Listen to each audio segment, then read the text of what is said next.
I'm not Jordan. This still isn't D&D. Welcome back to Monster of the Week, Hunters Incorporated in the Fields. I am your keeper for tonight's session, Chester, and with me are my lovely hunters. Hello, it's me again, Josh, playing Cadbury the Flake. Hello, it's me, Annaliese again, playing Mariella Spinther, the Spell Slinger. Hello, I'm still James, and I'm still playing Jack Dallas, for now. I don't know what's going to happen. My name's Cale, and I'm playing Marco Summers the Snoop. My name is Amy, and I am playing Maggie the Spooky. This is a part 2, so if you haven't seen part 1, you're likely going to be very confused. So go back and watch that, or don't. I'm not a boss. No, do recording. it. Do it. Please do it. Please. If you don't, respect to you though. Taine won't break out of the basement if this doesn't get more news. So, last we left off, some of our hunters have made a deal. Don't know how that's going to turn out. But as the demon Lewis Cypher, definitely not his real name, walks out of the room, the door swings shut behind him, and the lock clicks shut. And all of you, though you two in particular are able to resist it a bit more, feel a drowsiness coming on that gets more and more intense. Is there anything you'd like to do before you fall unconscious? Yes, my immediate thing will be to turn to them and say, alright, we're going to be conked out for probably 12 hours. If you want to take this, and I take off my laptop bag that has the book in it, study this. If you're trying to do any magic, you might be able to try something. And you fall unconscious. No! This definitely seems like a you thing. What? I'm not really a magic-y kind of sort. Can the two of you please roll to act under pressure for me? This would go well. Yeah, don't worry about it. Do we get to say anything before we fall Well, unconscious? you can say something if you'd like. I love that. Do we get to say no? You don't get a roll, but you can say something. Yeah. Don't want to roll. What'd you get? I got a 9. 3. Marco. Sweet drinks. Would you two want to say anything before we fall unconscious? I just want to open the door to the bathroom. Yeah, you, in your daze, you stagger over, you open it, it swings open, and in your fading mind, you see Quinn, towel wrapped around their waist, face down on the porcelain, unharmed, seemingly, thank God. but definitely unconscious. And that is your last sight before you fall unconscious as knowledge comes to your mind. Maggie, I'm going to give you a hard choice. You can stay awake for the rest of the night and take one harm, or you can fall asleep with everyone and wake up at the same time as Marco. Oh.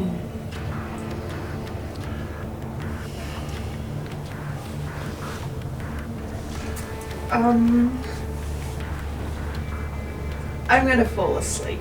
Yeah. You've felt something like this before, this unnatural exhaustion, and so knowing what to prepare for, you find a comfy spot on the bed, and as you fall under, there's a sensation of someone catching you and gently lowering you down to the bed. It's not human. Then, time passes, the moon rises overhead, and though our hunters cannot hear it, we, the audience, hear an ear-piercing scream as the body of Bennett Lane is found at the edge of town. The two of you wake up with a start. You're exactly where you fell before. Your friends are nowhere to be seen. Oh no. Can I immediately rush to the camera? Is it still rolling? Yes. You see there is a memory full and like a blinking red battery light. Yeah. But it was rolling the whole evening. I will scrub back through the footage and see if I can see how they left or what happened. You scrub back And most of the footage following your discussion with Lewis is just you guys sleeping. All 5 of you, and you assume Quinn out of frame. But as it reaches about, it's hard to tell because there's no clock in frame and you're only getting like a little hint of sunrise. As it hits the very beginnings of like sunrise, you see one by one your friends just wink out of existence. Oh. And as you're scrubbing back and looking at that and trying to reason with it, you hear a small digital beep. And on your wrist, there's just a simple little smartwatch with a timer counting down from 11 hours and 48 minutes. Both of you have that smartwatch.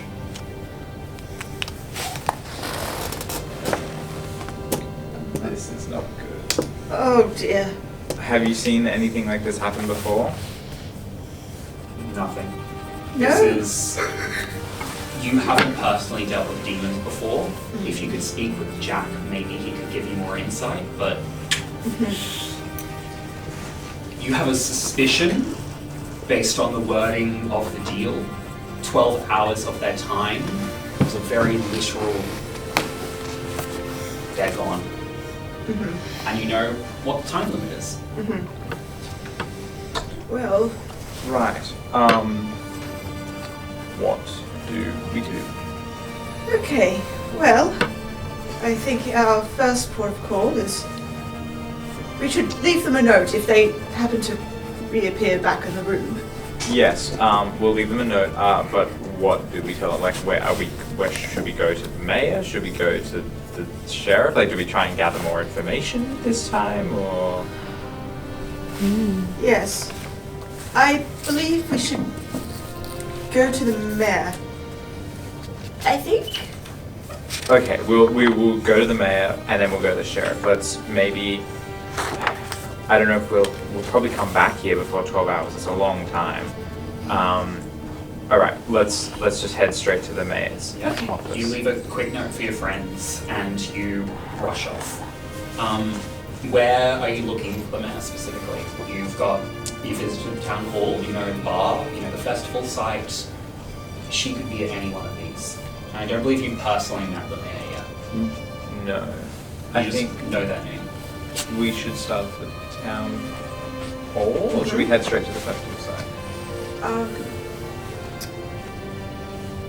Is today like a big day, a festival day? Yeah, you can see like as you and Marco exit onto the street outside the motel, there is a lot more traffic. You can actually see like a few of the little car parks at the motel are full.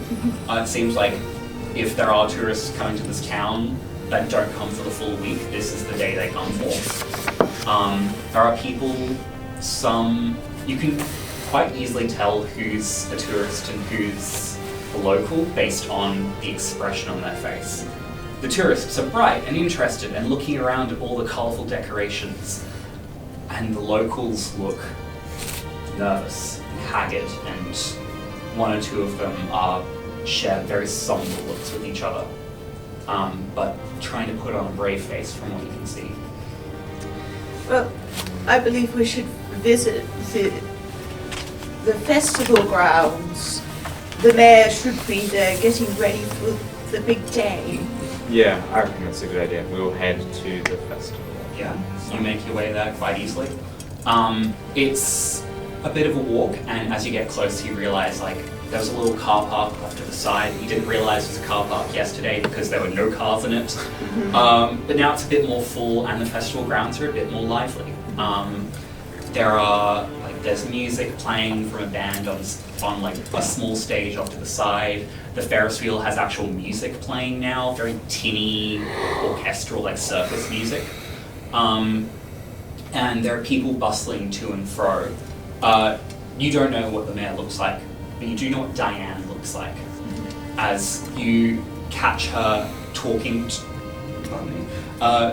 to we have to assume is a manager or one of her farmers or one of her co-workers, as she's She has the energy of a panicking woman trying desperately to seem calm, but placid on the surface and paddling frantically underneath.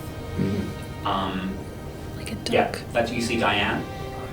Do you see anyone else? Walk straight up to Diane. She turns and looks at you and goes, "You're the influencer Bennett was talking to." Yes, I seem to have lost him on my GPS. Do you know where he is? Bennett was, his body was found this morning. Oh. On the edge of the maze. Sorry for your loss. You seemed like you were getting close. Sorry, I'm trying to manage, my head manager is no longer employed, and I am trying desperately to hold everything together. So if there's nothing I can help you with immediately, I'm so sorry to hear that. He seems like a lovely man. So Yeah, he's... Yeah. So the maze is shut then, correct? You'd have to talk to Olivia about that. She seems pretty adamant that the festival should go ahead or be a light in the darkness, that sort of thing. Where can we find her? She's over by the stage with the... She's working out what the deal with the Sunflower Queen is going to be.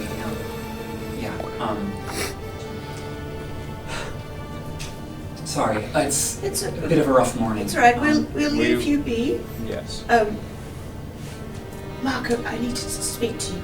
Okay. And we'll just back away. With your sight, as she looks away, you notice something about one of her eyes. It's not twisted the same way the creature you fought yesterday was, but you glance at one of her pupils and you realize that crowding around it, subtle enough that it's hard to really tell, there are a small ring of more pupils, like the petals on a flower, that fascination, just in her eye.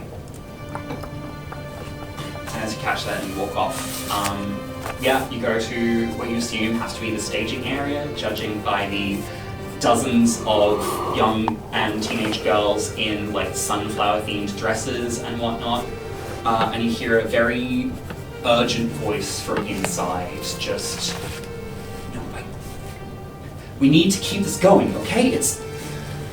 She'll turn up, it's fine. And we switch to the shaded dreamscape. Cat. What is the saddest moment of your life? The moment where you have felt the most grief, loss, emotional pain in your chest?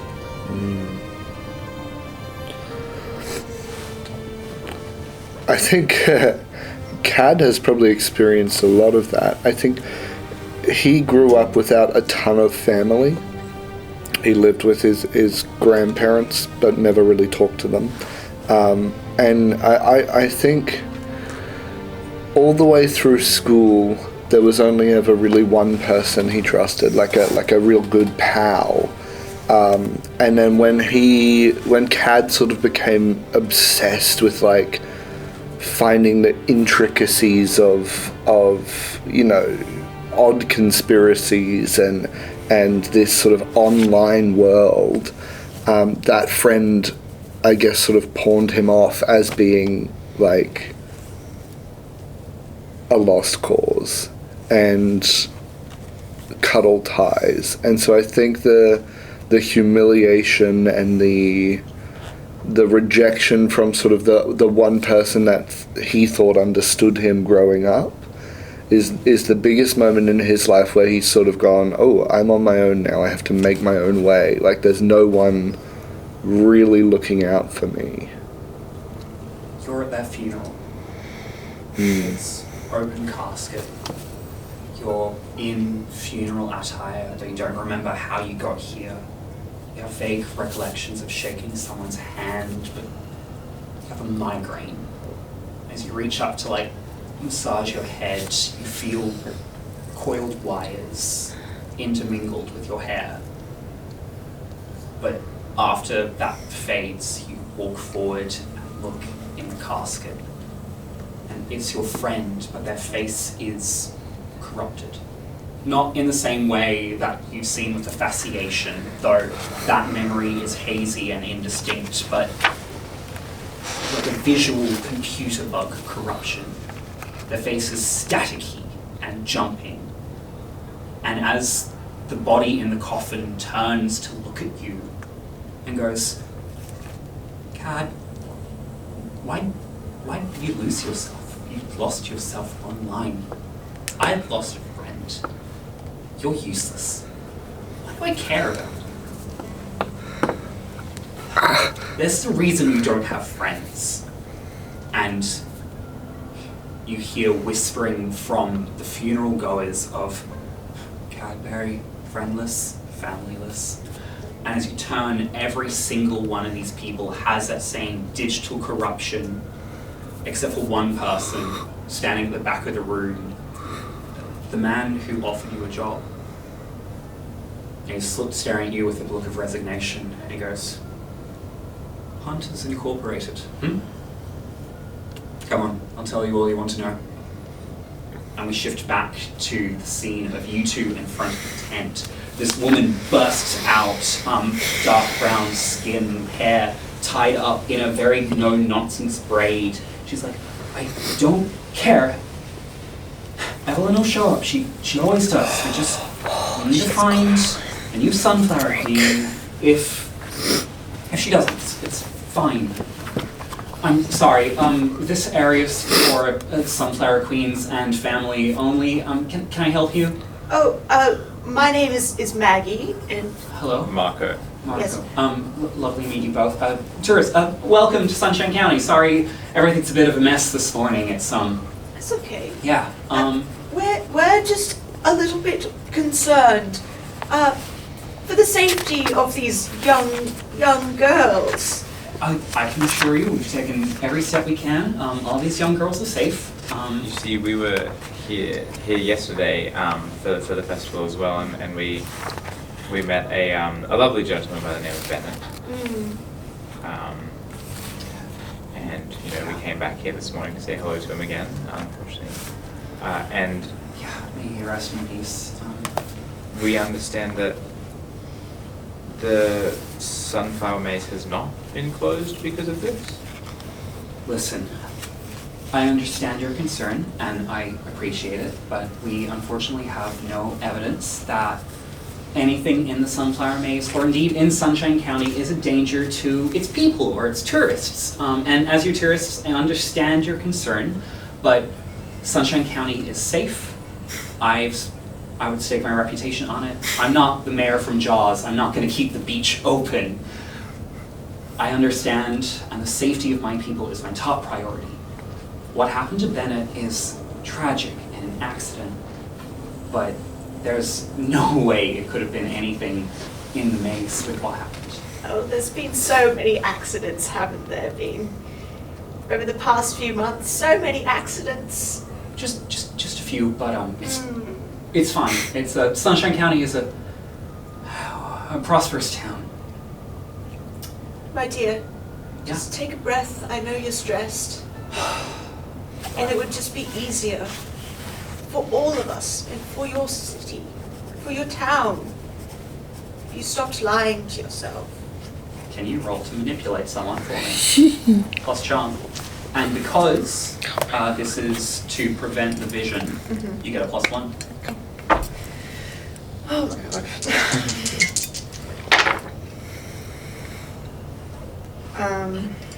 Can I use a luck? Absolutely. What did you roll?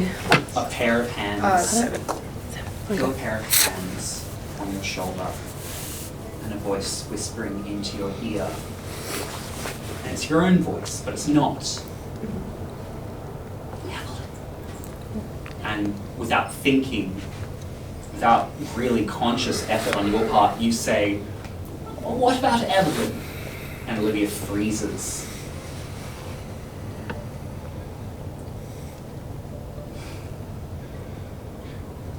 People have been going missing recently. She grabs you and leads you two off to the side. My daughter, Evelyn, she went missing last night. Thankfully, she wasn't found with Bennett, but I need this festival to go well. Do you understand? I can't let my town die. Even if I have to take that Lewis's deal and turn this place into a gold mine, if it keeps my town alive, I will do it. So, I'm not lying to myself, but I understand if you're worried about your safety, and if you have to leave, I understand it. I think I can leave this. you mistake. We're not necessarily concerned for our own safety. I am. This Lewis individual, we've heard a lot about him. Big wig from out of town, Silicon Valley type. Wants to buy the whole place up. Not the whole place. There's some surrounding land that is technically under the ownership of the town itself. Apparently, this is a natural place for gold deposits. There was a big mine closed in 2002 in western South Dakota. And he reckons this could be the next one, the next biggest gold mine in America. And it would give our town so much prosperity, you know? And I have to consider, even though a mine that big would, she looks out at the fields of sunflowers, sort of destroy everything else. Did he offer you anything of personal gain? Just the ability to keep my town thriving. That's what he suggested this business deal would help with. The life of my town, or the soul of my town is how I put it, or something stupid like that. Is that why this festival needs to go ahead? If it fails, then I either let this town die, or I take his deal. And I can't let this town die. Diane's in agreement with me because we need to keep this place alive for the sake of our families, our history, yeah. So Sorry, I don't know why I'm telling you all this. it's okay. It's been a stressful time. It's good to let it all out. Now, You see her perk up, look off into the maze. And as she does that, Mariella, the scene of your greatest loss, biggest moment of grief in your life. When my mentor took me out onto the field for the first time to investigate the strange, and I tried out my magic, it went horribly wrong, and I lost part of my right leg. You are lying there on the ground of some nondescript street, and there's a part of you in the back of your head that knows this is going to be your grave as you stare at a wound that's claimed or is in the process of claiming your entire leg. A massive spider bite eating away at the flesh and bone of your leg. And as you try and stop the bleeding, your hand brushes the ground and it can't move. And you realize that you're caught in a spider's web. And you look around frantically and you see your mentor, an older woman, hair tied back in a silver bun, shaking her head at you as she is slowly devoured by the same spider that claimed your leg. And she says, "Magic requires sacrifice, Mariella. I told you this. I warned you. You know this. You chose this life, this weirdness. You can't go back now. We got to Olivia, who's... Sorry, is everything alright? I thought I heard something. It's nothing. No, please. I think Evelyn's been hearing voices, so she said. A lot of them sound like her friend Emily. It's not possible. Because Emmeline is missing. Evelyn is missing. Emmeline is dead. Died a year ago in an accident that took Joshua's life. I left Diane, a widow, and no parent should have to bury their child, let alone their child and their partner at the same time. I really feel for her. She's been so strong, you know? She turns her head again. I cannot hear her. Do you? And you hear a beep on your wrist, and it's midday. It was not midday when you entered here. Something is wrong. Something is off. And all of a sudden, you especially, you see lines radiating out from her, these fractal patterns that you don't realize you're crying looking at them until Olivia turns back and goes, "Oh, darling, are you okay? You're crying." Oh, I didn't realize. Sorry. It's okay. Like, stressful time for all of us. Listen, I have to get back to preparations. Is there anything I can do to help you two? Well, yes, actually. You wouldn't happen to have anything personal of your daughters? She undoes a little necklace and hands it to you, and it's a small little, not even like a proper wood carving. It's like a shop class, something they would have made at school, like a tiny little sunflower that's been painted and glazed on a piece of plywood with a little string she's kept hidden under her clothes, but she hands it to you. I don't know why I'm trusting you with this. And you feel the hand on your shoulder dig in a little bit as you have this sudden urge to smash that charm and hold off. And she continues, like, if you can bring my little girl back, I'd be in your debt. And you seem like you know more about what's going on than I do. Yep. Sorry, excuse me. I gotta go be a mayor. Pillar of my community. She walks off, eyes downcast. And Marco, you see Maggie's hand clenching around with charm. It eases after a second. And you look at your watch. 7 hours have passed. 5 hours remain on the timer. I've not been here for 7 hours. Jack, you know the question. You know the deal. There's a lot of moments in Jack Dallas's life that you could consider to be sad, but the way he looks at it, he's either never been sad or he's never been happy. A lot of cavalier attitude towards things that would make people otherwise sad, living in a detached council flat for the majority of his childhood until eventually something tips him off that the world isn't what it seems. And he's just full steam ahead through life. He has smiles and charm. He cajoles, intimidates, seduces.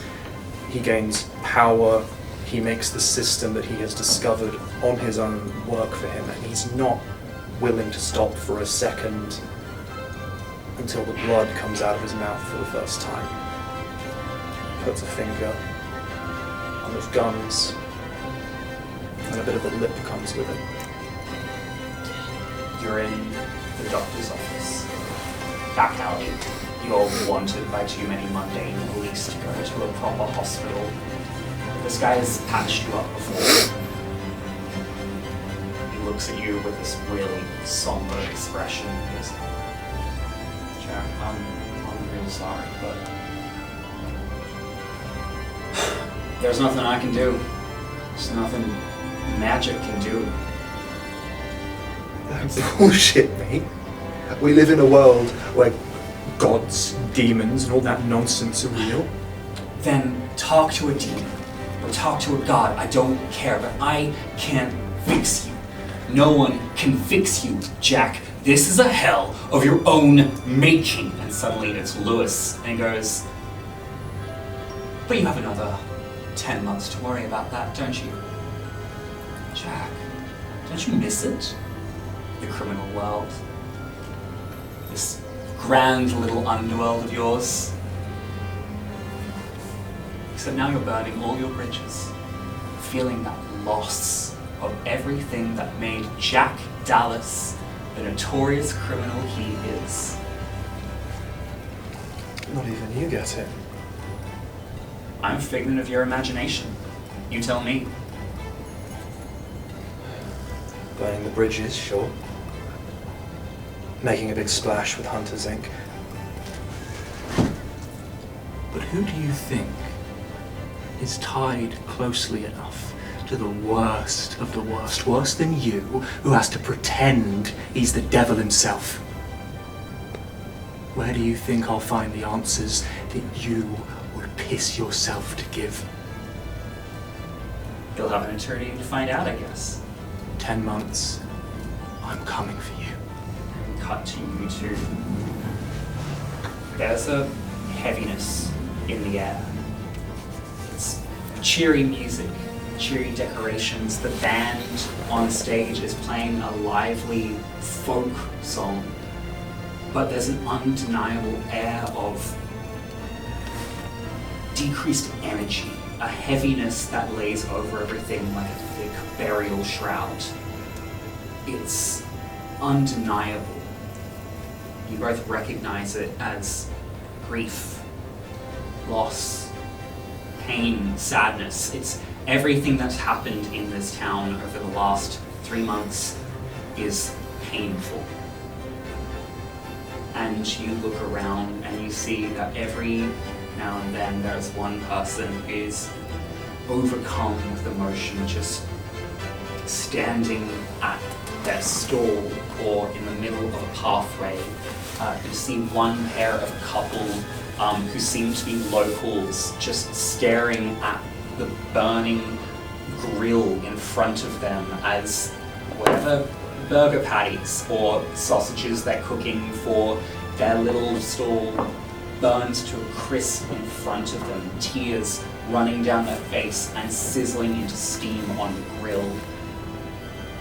And both of you know what pain feels like. Not just anyone's pain. You feel the pain of losing a loved one.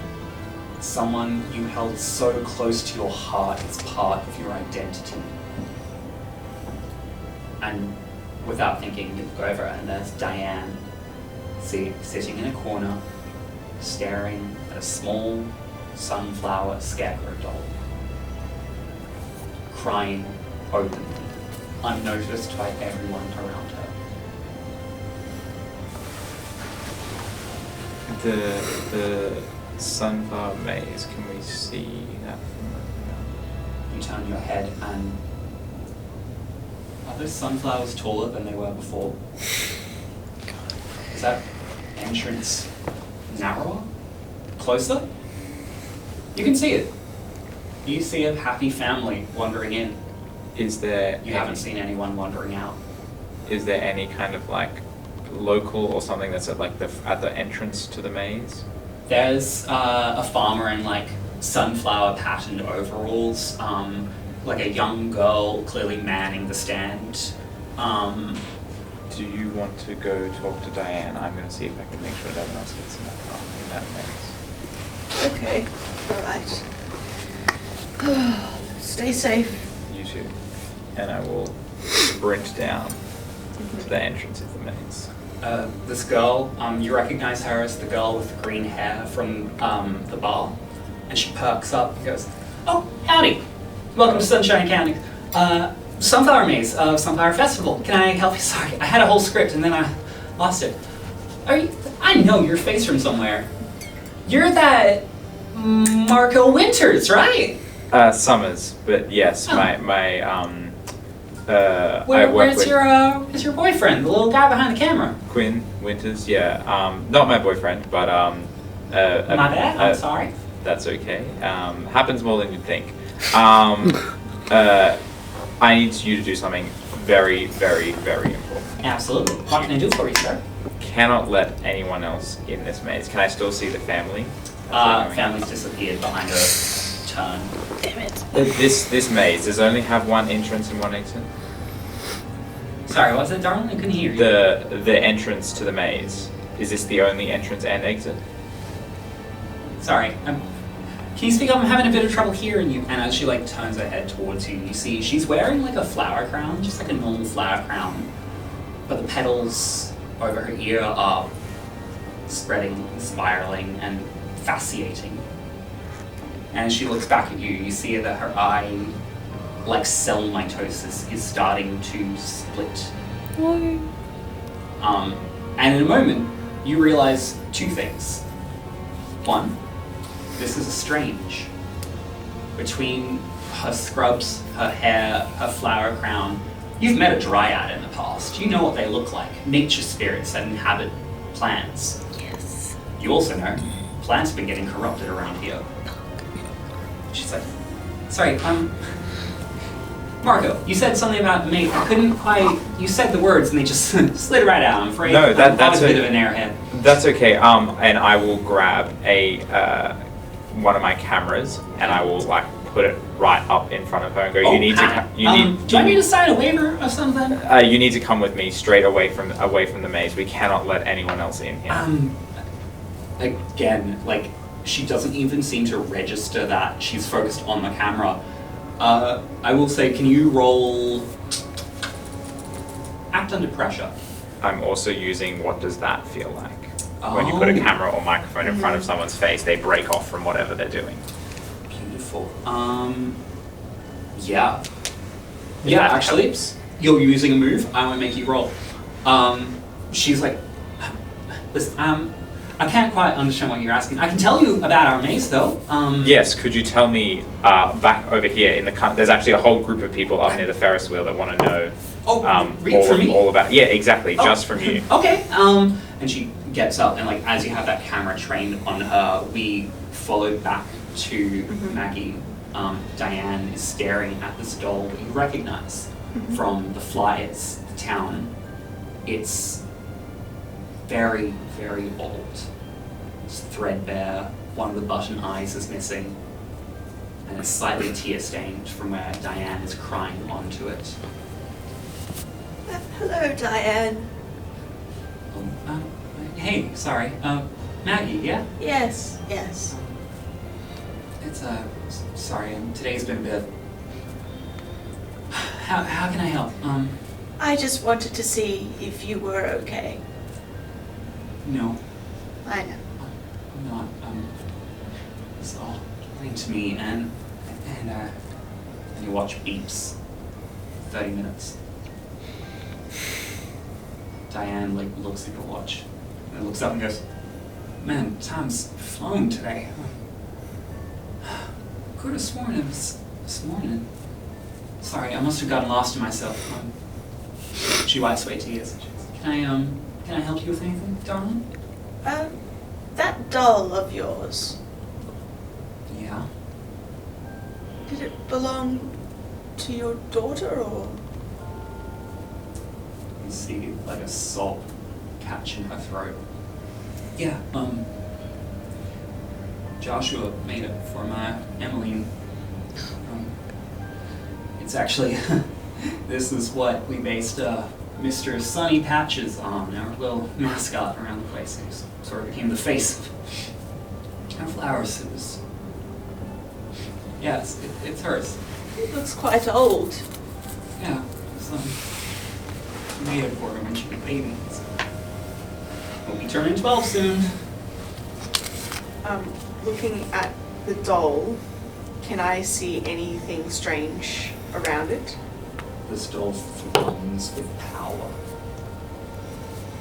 The light that shines from it is painful to look at with your sight. Can you take 1 harm for me? As you feel your eyes start to fracture. Splinter. Break. Your watch beeps. 20 minutes. Well, I won't disturb you any longer. Thanks, darling. I'm sorry, something's in my eye at the moment. As you look up, her entire right eye is filled with pupils to the point it looks less like a black void and more like something that would trigger trypophobia if you had it. And the tears that run down it glisten with that strange, painful light that you instinctively turn your face away.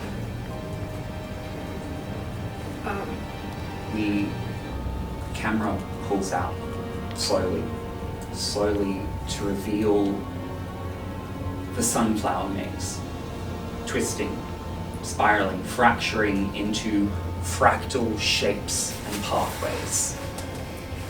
And in the center of it, we hear a young girl. Emmeline, is that you? I thought you were... Was it really you? We cut back down to Marco. 10 minutes. You're over at the Ferris wheel. This girl is giving a very enthusiastic explanation of the sunflower maze that's turned into an explanation of sunflowers, that's turned into an explanation of the properties of light and prismatic fractal and how damaged plants can cause them to grow in strange, beautiful, unnatural shapes. And people in this crowd are openly weeping. Has the kind of mutation slowed down as she's come away from the... Her flower crown now decorates her entire head of hair, all spiraling fractal shapes. I'm going to keep using that word, I'm afraid. Pulling in on each other, and you seem to be the only person who notices that's wrong. Is there anything you'd like to do here?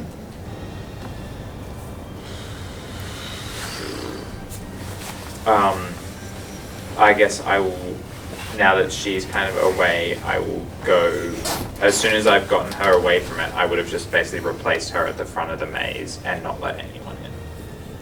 You hear from behind you, Annaliese, is that you? And then quieter, in a softer voice, but still that unnatural, Mama, I'm scared. Mama, is that you? Your watch beeps. 5 minutes. 4 minutes. You look up and you see in the middle of this festival site, unnoticed by the people around him, Lewis Cypher, holding a stopwatch, looking at it, looks up at you two. 3, 2, 1. Clicks his stopwatch. The 3 of you are with the others. You're all in the room. It's like you never left. There's no sudden jolt of alertness, of awakeness. You're just there, as if you were there all along. Your time in that unreality existed, but it's not. It didn't.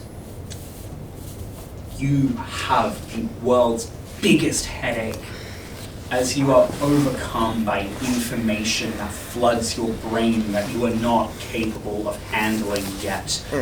There's stuff in there, you can pick up pieces here and there, but it's hard to pass where you are at the moment. As you bring your hand to your head, you pull away a small tangle of copper wiring and blood. Mariella, you feel a tug, like a spider senses standing on webs. And you know innately, as well as you know your name and your identity, that your family is alive. They are healthy. They know that you are alive and well.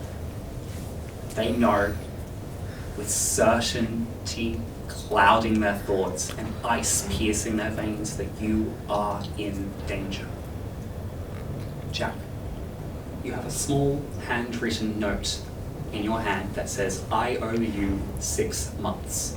And it's signed with a signature that's barely illegible, save for the tiny little devil tail coming off the end.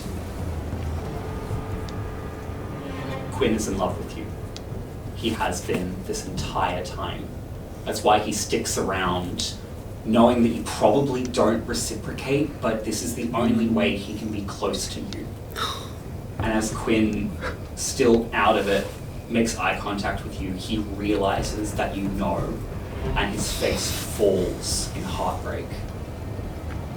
Maggie, those hands on your shoulder lean forward, and you feel yourself get excited. It's time. And as everything hits zero, the stopwatch, your clocks, your non-existence, you hear a piercing scream. You look from your place on the edge of the sunflower maze to see Olivia standing over a body, cradling it close to her, screaming her heart out. From where you are next to Diane, she perks her head up, just says, no, and runs towards where Olivia is. And that sensation, that heaviness grows more and more until you can feel it like static on your skin. What would you guys like to do? It's coming to quite rapidly. The person that's being warned, that looks like it might be. It looks like Evelyn. Yeah.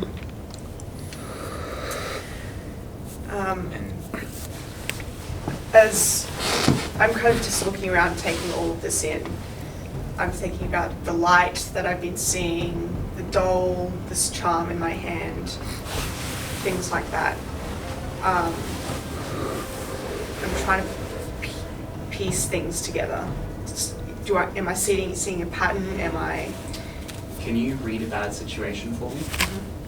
In these moments before tragedy? Is there any way we could provide assistance in this matter? Absolutely. Yeah, in terms of looking for patterns and connections. I'd say, yeah, if you're actively trying to help, we'll see what the outcome of the roll is first. Actually, tell you what, because this feels like a group situation, let's make this a group check. So, you'll roll 2d6 flat. Can everyone else roll to help out? Oof. 5. 6 and a 5. Nice. Jake? 7. Plus you cool. Oh, 12. 12? 7. Okay. You get a +2 to this roll.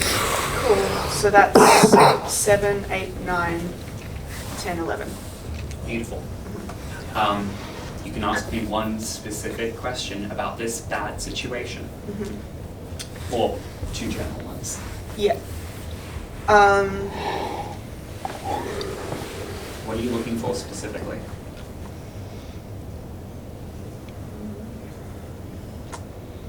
What sort of creature is it?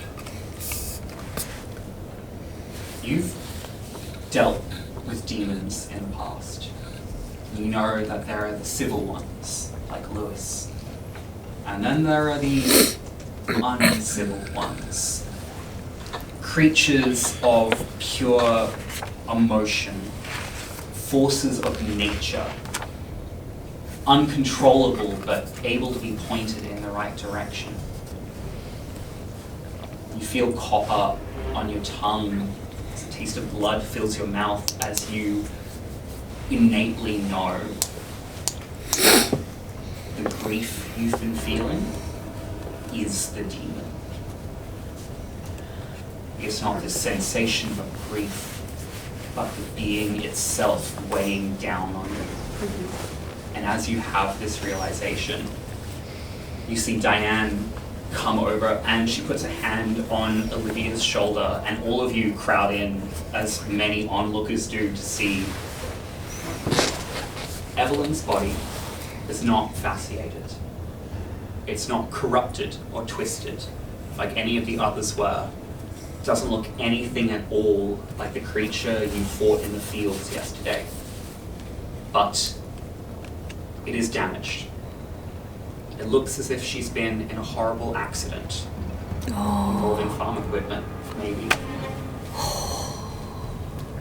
And all of a sudden you realize what's happening as Diane, clutching this doll, tears running down her face, just goes, "No." And the world explodes as the sun dips below the horizon. The sunflowers, you blink and suddenly you are all surrounded by this maze.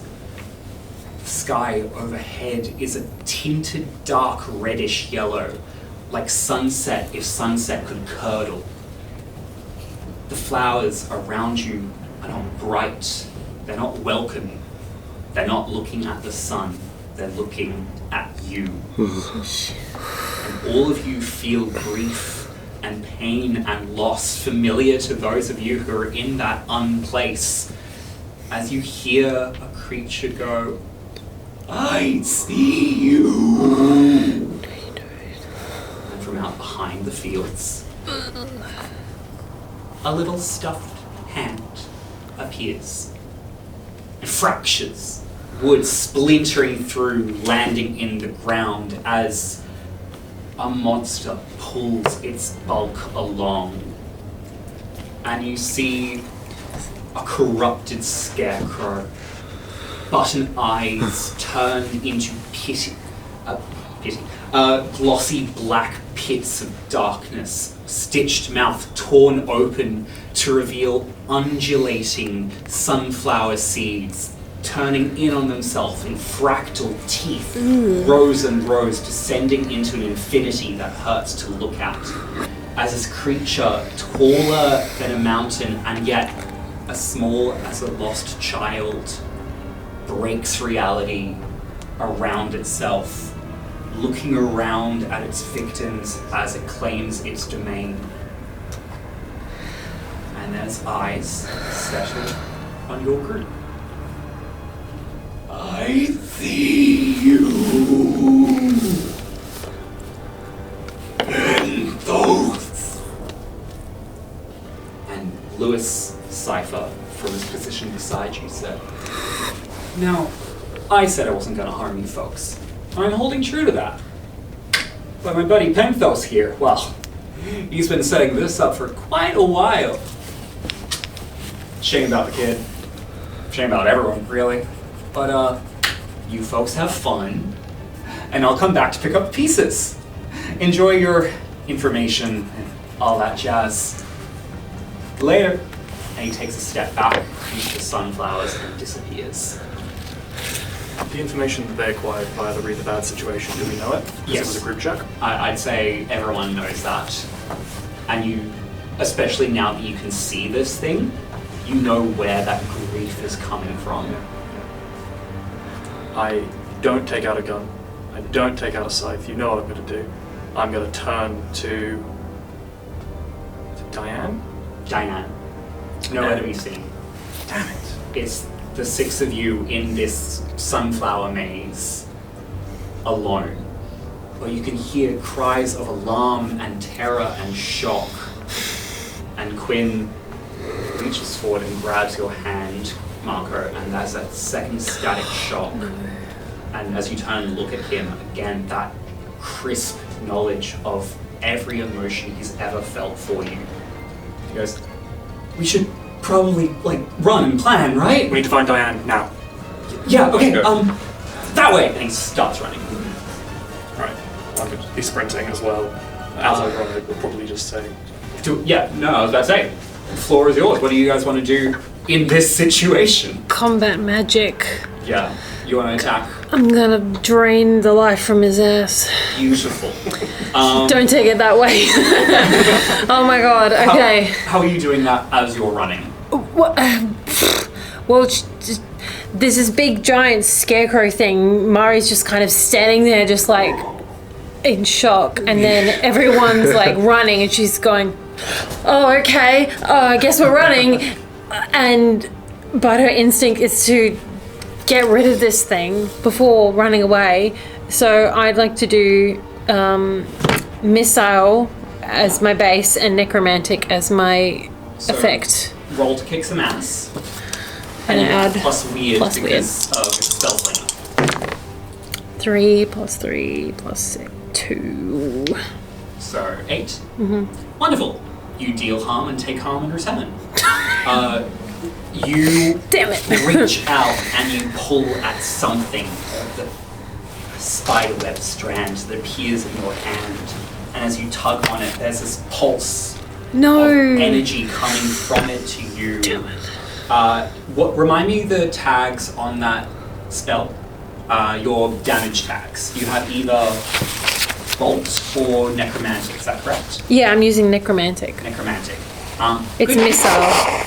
One minus harm magic far obvious loud. Yep. There's that string becomes visible to everyone, and you pull that magic. And the good news is you recover 1 harm as you steal the life force from this creature.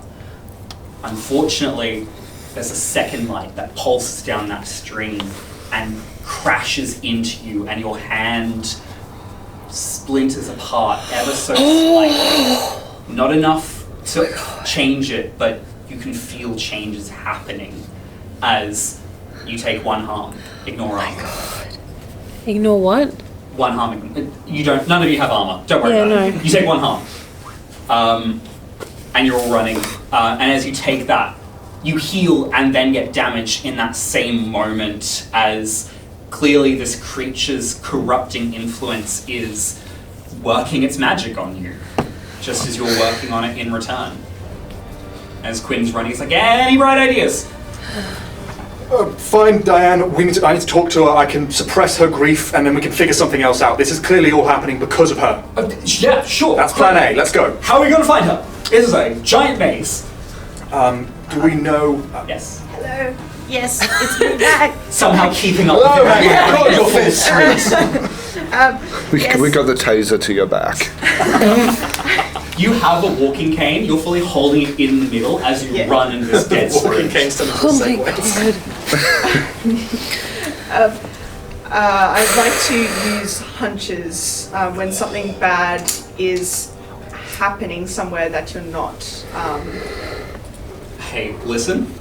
Something bad happening somewhere. Everywhere. Roll plus sharp. We'll get a. Okay. This. Yeah, don't worry. Yeah. That is 9, 10, 11. 10 plus. You know where you need to go just in time to get there. Visions fill your mind in chorus with the screams of terror and pain from around you. And you know exactly where Diane is. And as you make that realization, the hedge, the sunflowers shift and twist, and the path before you is laid bare as Diane stands in the middle of a clearing, in the middle of this maze, staring at the doll in her hands that stares back. And in front of her, Olivia has turned into a small marble statue, cradling this bundle of cloth in the shape of a baby. And in a moment, as you make that realization of what that statue is, it shifts and it's Diane holding a baby. And then it's your mother holding a baby. And it's, you realize what you're looking at. It's mother and child. It's parental grief. And you all rush up to Diane, who's staring at the scene in front of her, tears streaming down her face, just going, I didn't want this. I didn't want this. This isn't what I asked. This is just constant mantra. I think I'll take out all my weapons and just put them on the floor and just say, keep everything else occupied. And I'm going to move up and say, Diane, look at me. It's all right. I know you didn't mean this. This is beyond what anyone could ever think would happen. But right now, you're here, and we need you. You're using soothe, aren't you? I'm using soothe to try and, I mean, the exact wording of it is, when you talk to someone for a few seconds in a quiet voice, you can calm them down, blocking any panic, anger, or other negative emotions they have. It's the sensation of a weight being lifted from your shoulders that you didn't know was present. And for a moment, the six of you are in this regular part of the sunflower maze. Olivia, human again, wakes with a start and is cradling her daughter, who seems better. Not as damaged as she was before. And Diane's like in that trance, in that soothing, as you hear voices from all around you called, Mama, it's so dark, I'm scared. And more voices join in that chorus, calling out names, calling out for comfort, for relief. Voices you recognize, voices you don't. As us 1, 2, 3 humanoid-ish creatures burst into the clearing, stumbling for a bit, but looking at your group. What would you like to do? Do you want to continue talking to Diane? I'm assuming I will have to. I think the way this is phrased is this I works. think you need to keep talking to Yeah, her. it says this works even if the thing that freaked them out is still present, as long as your voice is heard. So I think I need to persistently do this to suppress the grief, which I imagine prevents a big demon monster coming to eat us all. So I might just continue to talk to her and just gesture to my weapons for everyone else. What weapons did you lay out? I don't know if you guys grabbed the other guns because they probably would have been in the van. I have on my sheet I have an assault rifle, a shotgun, and then I had a 9mm. On me I would have had a 9mm and that scythe. It's just the 9mm in the side, unfortunately. Okay. If you can somehow find the van, maybe you can get the others. Whistle for the van. Do I still have my 9mm on me? Yes, Yeah, you all okay. have your normal equipment on you. I will. It's like you had gotten ready for the day as normal. Yeah. I will grab the 9mm off the ground Mhm. and then take Quinn's hand off mine and put the gun in it and go, it'll be okay. And then I'll turn and pull out my stun gun as well and just get ready for anything to come close. He nods and takes position next to you, trembling hand. As he looks at you, the hand steadies and he fires and one of the bodies just falls. Can I I'll just get you for now. Can you act under pressure for me? Not to fight off not to damage these monsters, but to fight them off. Is there anything else you guys would like to do? Can I please hide in some of the sunflowers, so come out of the clearing and try and get behind one of the creatures? Like a sneaky If you guy. roll Like a sneaky act guy. under pressure as well, I can. because I have something written down here that Oh no. it'll be fine, don't worry about it, it'll be fine. You know the what? sunflowers that Act ate under pressure, everything? It'll be fine. Ooh. That's 12 plus. Beautiful. What'd you Yeah, get as well? 12 plus 8. 12. Okay. Perfect. Hard choice. You or Quinn? Oh We'll god. get to that.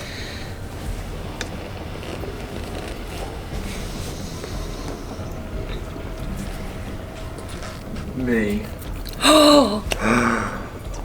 Quinn, aiming, fires off a bullet that hits one of these creatures, and the blood spray is this mesmerizing pattern for a moment. And you find your attention caught by it to the point where you don't notice the one charging for you as it tackles you into the sunflowers. You, with that full success, remind me, what were you trying to do again? I was trying to sort of file back into the sunflowers out of view to get up behind one of the creatures You step and ambush them. off the path into the maze itself, and almost immediately you can feel something trying to grab you, pull you further in, devour you. Ooh. But with that full success, you recognize the danger, and grabbing one of the creatures, toss it into the fields instead of you. More are starting to emerge as the camera shifts back to you, the calm in this chaos, in this scene, staring into Diane's eyes as she stares. I didn't mean for any of this to happen. I just wanted to hear my Emmeline's voice again. Why didn't you tell me about Emily? Not this. Tell me about her 10th birthday. She wanted a princess party.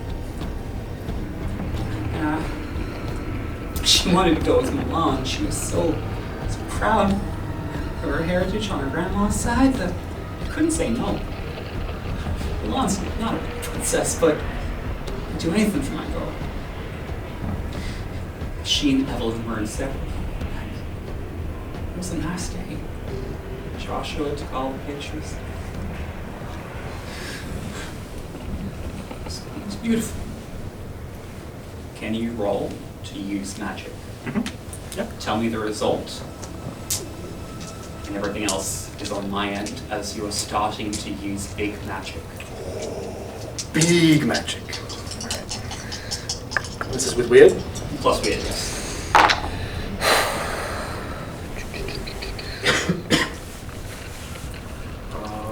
Okay, it's a 9. Yep. A 9 would work. Don't worry about glitches yet. Okay, alright, I'll stick with it. You two feel a thrum of power as you realize a ritual's been started. And you look and you see Jack holding Diane's face in his hand, the world calm around them, and monsters approaching you. Marco, first of all, take 3 harm. You are suddenly face to face with a scarecrow. A normal scarecrow. A harmless scarecrow. And the scarecrow's shirt, patterned with sunflowers, begins to unbutton as his head lifts up and a light shines out, and it's beautiful. This light is gorgeous. You want to get closer. No. Even through the grief that racks your system, this indescribable light draws you in until suddenly there's a hand on your shoulder and Quinn is shaking you out of your stupor and you remember the situation that you're in. He goes, "Together? Not at all. I'm not letting you die, okay?" Thank you. Together. Together. Act under pressure.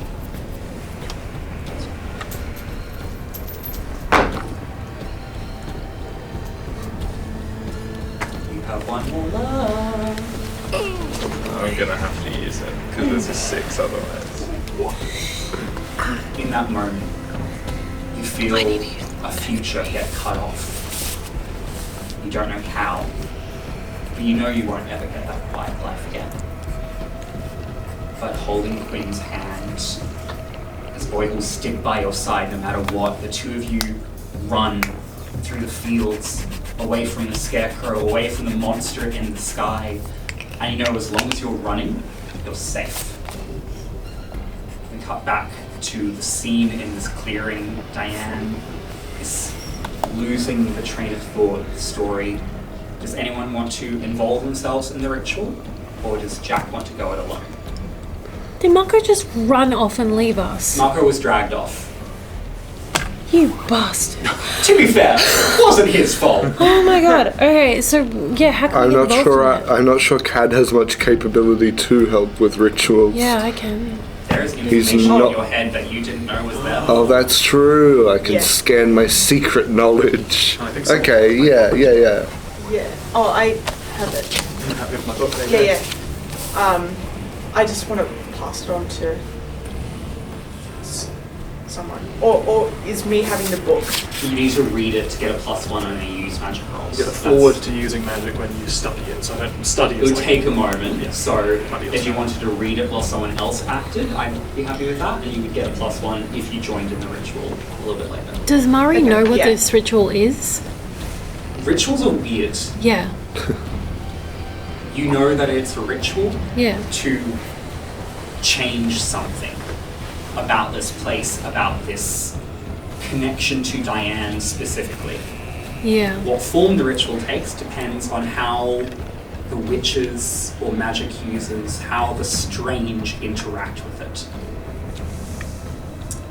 Did you want to do anything, Kat? Yeah, I'd like to help. Yeah. Absolutely. Can you roll to use magic? Can I like investigate the magic a little bit further? You ask me what you want to know, and you might already know it. But Like, we'll focus yeah. on Actually, I'm gonna use a luck. I'm gonna use a luck. Yes. It's as simple as when your fingers fly over the keyboard, or when you're in front of your computer, but the information comes to mind. 1867. A strange monster was growing out of control, having broken beyond the bounds of its containment. 5, 4, 3 witches ended up casting a spell to break its control. You know that, and you know the steps they took, and you know how Hunter's Inc. covered it all up to protect the town and the witches and their descendants. And you feel that migraine is back, and your nose starts to bleed as you take one harm. But following the instructions in your head, you stand forward and place a hand on Jack's shoulder as the ritual grows stronger. What did you want to know? If it's a good ritual, like if it's something that will do more harm than healing. With your witch's intuition, if this ritual goes bad, things are very bad. Worse than they are already. But if this ritual succeeds, this will be the first truly good deed Jack Dallas has done in his entire life. Before I put my hand on Jack's shoulder to participate in it, can I do something to like increase the chances it'll work? Increasing the chances is the use magic roll I'm having you do. Okay. That is your attempting to add to this ritual, add your own magical power. Yes, then I'll do that. And your focus. Absolutely. Roll use magic.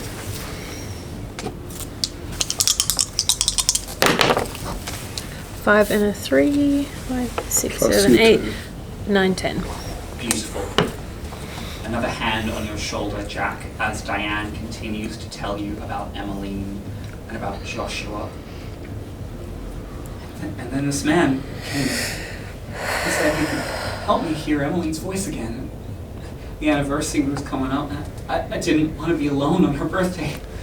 Not again. So I said yes. I said, I want to hear her voice. And I heard her voice. It sounded just like her. It was my little girl, my little Emmeline. And then people started going missing, but it couldn't have been Emmeline. My Emmeline would never hurt a fly. Maggie, you're reading the book. Knowledge comes to your head, and that presence is back and goes, safe. Or end. Your choice, Maggie. Fingers drumming on your shoulder. Do you want to join in the ritual? Or would you like to do anything else? I would like to join in. How are you joining? Just putting a hand on, or? Um, Describe to me what Maggie does in this tense moment, the world dissolving around her.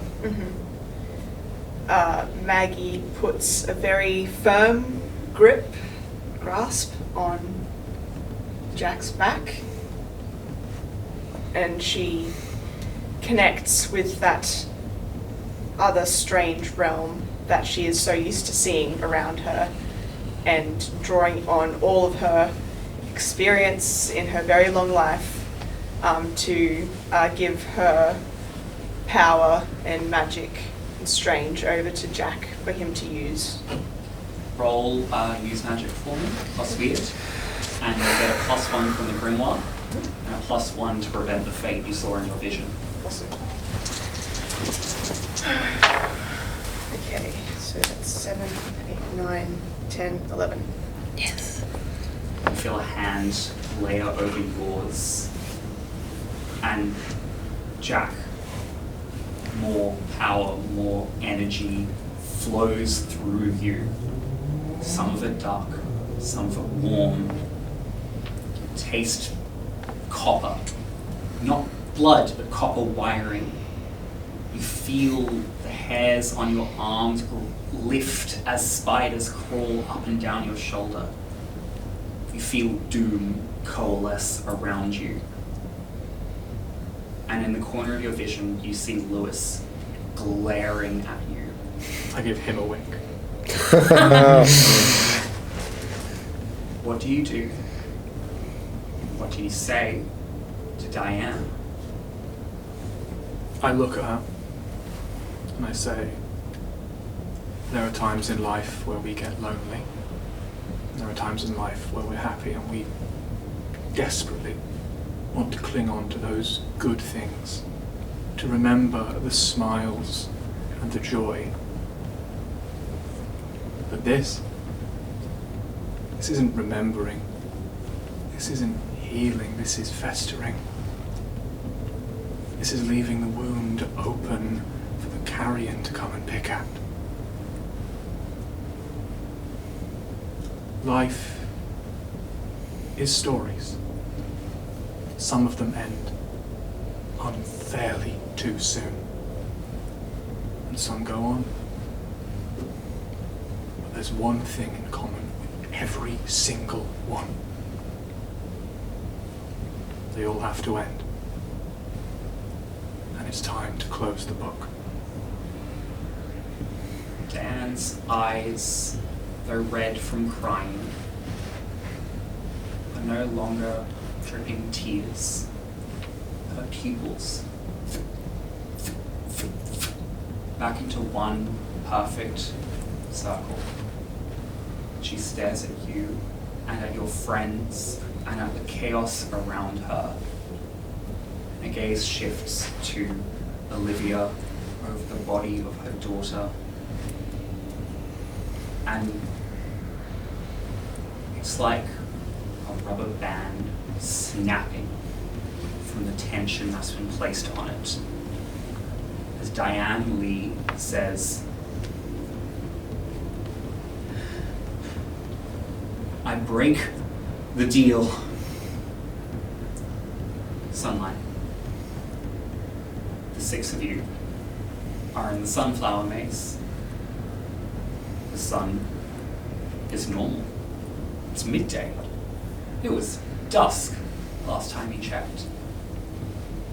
Diane is in front of you, holding no longer a doll, but a tiny, fetal creature. It's shining with a light that is indescribable, a familiar light, but it doesn't hurt to look at anymore. You feel pain and grief and loss and suffering as you stare at this pathetic, mewling creature.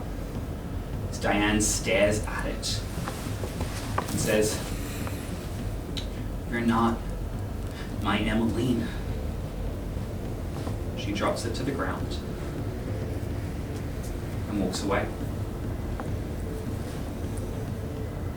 6 of you are left alone in the clearing of the sunflower maze with this thing in front of you. And you hear it say, "I'm so scared. It's so cold. Mama, are you there? Mama." As it shivers and curls in on itself. Is there anything you guys would like to do? Can we investigate what it is? It's the demon. You recognize the light. It's the same thing that's been terrorizing your friends. You recognize the grief, but it's the pain of a wound long healed. Tender, but not fresh. Not digging into you anymore. As this thing shivers on the ground. Scared. Alone. Sad. Who's it talking to? Is it talking to Diane? Diane left. It seems it's just acting on instinct. It's talking out loud. I will Okay. hobble my way over. Your leg is fully healed. It's as if you never got hurt in the first place. Sort of adjust unexpectedly. And I bring Quinn over with me. He's no longer holding your hand and he looks unsure of what to do with his hands, but he comes over with you. Is he still holding the pistol? He is. Oh, shit. I will take the hand that has the pistol and just raise it up till it's pointing at the creature. And he looks at you. I think it's time you became the star. I'll pick up a camera and start rolling. Oh my. You know they're not going to let us show this, right? For our own memories. And with the sound of a gunshot, we cut to a lively festival. It's a little bit later in the day. Olivia is clapping and cheering for her daughter being crowned the Sunflower Queen. The sheriff and his father are standing off to the side, an old man on a withered cane, staring up in pride at their town. Noah is off to the side, talking excitedly with a friend about this new job opportunity he had. These missing people, it's like they were never gone. None of them seem to remember what's happened, except for Diane. You see Diane, as you're in this scene, gunshot echoing in the remnants of your memory, standing there, arms crossed, wiping away a tear as she watches Olivia celebrate with her daughter. She makes eye contact with all of you and nods and turns away.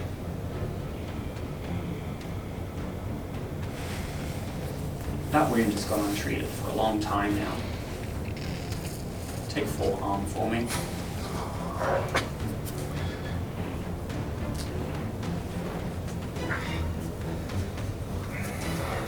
And behind all of you hear very... Well, if this isn't the heroes of the hour, where the fuck did all of you imbeciles come from?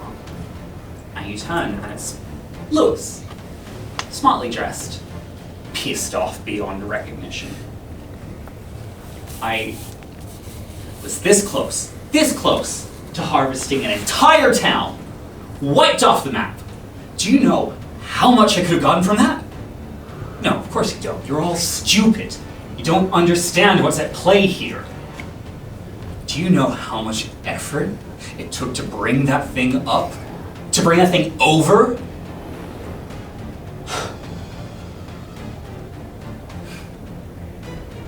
Enjoy the benefits of your deal. You're knowledge, your family. 6 months. Make good use of it. Looks at Quinn, who just sneezes.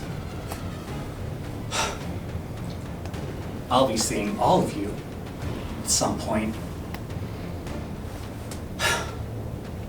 I hope it's in hell. He turns and disappears in a puff of smoke and sulfur. Somebody's had a temper tantrum. Good thing he left before I could banish him. Maybe you could work some of that magic on me instead, as I kind of like lurch over, like, oh! Yeah, Yes. Jack looks bad, guys. Okay, can I heal him? I think I've gone to like light a cigarette, and then not even just the cigarette, the entire box has just fallen out of my hands. I'm like, ah! Can we do like recovery or something? I'll say this is more of like an epilogue scene, so I make you do any rolls. Can I for flavor? Absolutely. Yay. Flavor away. Don't need a roll, just tell me. 10 plus 2 is 12. Math, great, fantastic. I'm very good at yeah, maths. What would you like to do? What is this flavor? How are you... The wound isn't going away, by the way. No matter what magic you pump into it, it doesn't look like it's going away anytime soon. But can we like get rid of the pain and Oh like, yeah, the disease absolutely. or the whatever disease and infection stuff like is. that? Oh, I'll yeah. feel that naturally, but I want the thing that's spreading it to go. Yeah. I suppose I should phrase it this way then. What do you do for the rest of your time in Sunshine County? Are you staying for the rest of the festival? What few hours remain of it? Are you on the road again? Ferris I haven't been on the Ferris wheel yet. Ferris wheel. We couldn't get the Ferris wheel last time. I would like to go on the Ferris wheel and have a jug of apple cider. Oh, I we like go up. apple. Is your GPS working? Where is he? I'll pull out my GPS. Bennett Lane is waving people over, acting as the ticket man at Yay! the Ferris wheel. God. And as he like sees you guys come up, he's like, "You guys don't need to pay.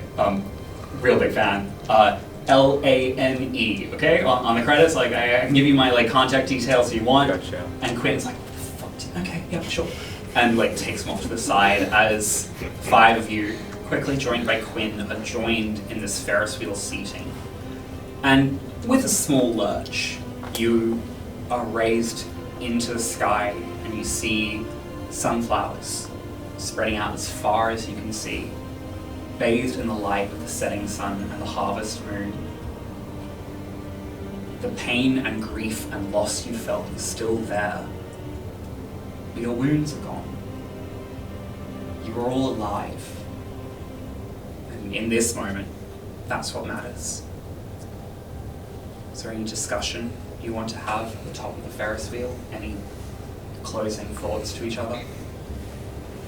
Jack, Hello? you're a good man. Oh. Cat, Thank you. as she says that, the wires no longer in your pocket, in your head. They stay silent. Maggie's telling the truth. Today, maybe not tomorrow. We'll see how it goes. Jack Dallas is a good man. And if there's nothing else you want to say to each other, Marco will pull out his phone and open the channel page of Marco Summers, and he will click the little pencil next to it, and he will rename the channel Marco Summers and Quinn Winters. Aww. Quinn, from his place beside you, goes, "We gotta workshop that, man." First draft. And the camera pans away over from this view of the setting sun, and it's beautiful and gorgeous.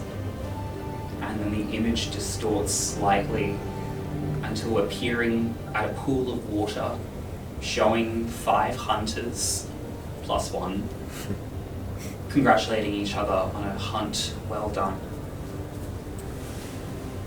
And a door slams, and we see this woman, middle-aged, hard to tell, look up as Lewis Cypher storms into the room, shedding his mortal guise, fleshy, pained, demonic skin bursts out. He goes, I'm going to kill them. I'm going to kill every single hunter. I'm going to burn their civilization to the ground. And she goes, darling, you know that doesn't work.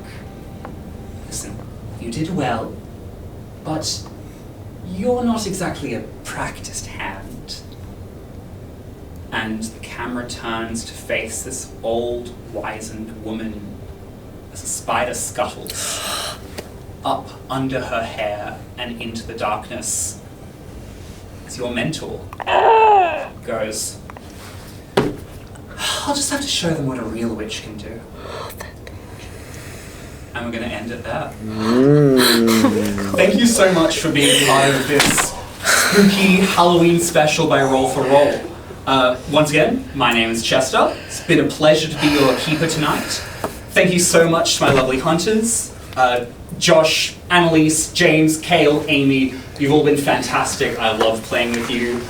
Thank you to our wonderful crew, Taine, our editor Josh, Jordan, and please, if you enjoyed this, share it around. Like, comment, the whole shebang.